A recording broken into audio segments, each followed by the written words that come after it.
Abidjan, capitale de la finance climatique.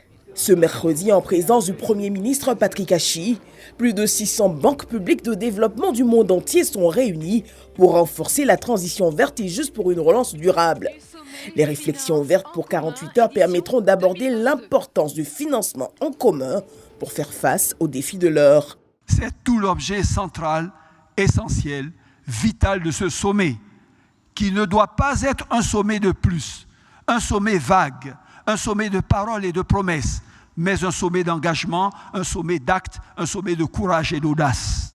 Face à la crise socio-économique mondiale, le sommet veut construire une coalition nouvelle d'acteurs et créer une dynamique qui favorise une réponse collective, tout en répondant aux besoins les plus pressants des pays en développement.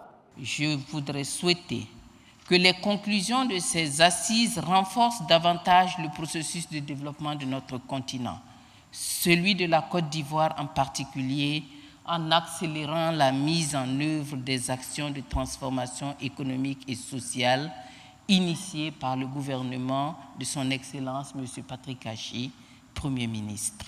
À la veille de la COP27, il faut des approches concrètes à la crise énergétique mais aussi alimentaire, combler le déficit mondial de financement de 2500 milliards de dollars US pour atteindre les objectifs de développement.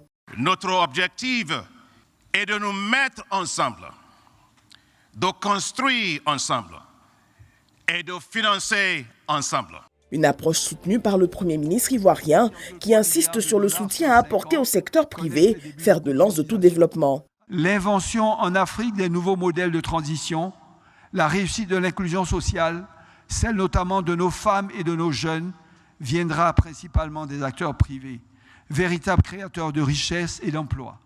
Ils ont la conscience, l'intelligence et l'énergie pour faire face, soulever des montagnes et forger de nouveaux équilibres. Alors aidons-les. Nous, pouvoirs publics nationaux, et vous, institutions de financement du développement. Aidons-les toujours plus fortement, plus durablement, plus efficacement.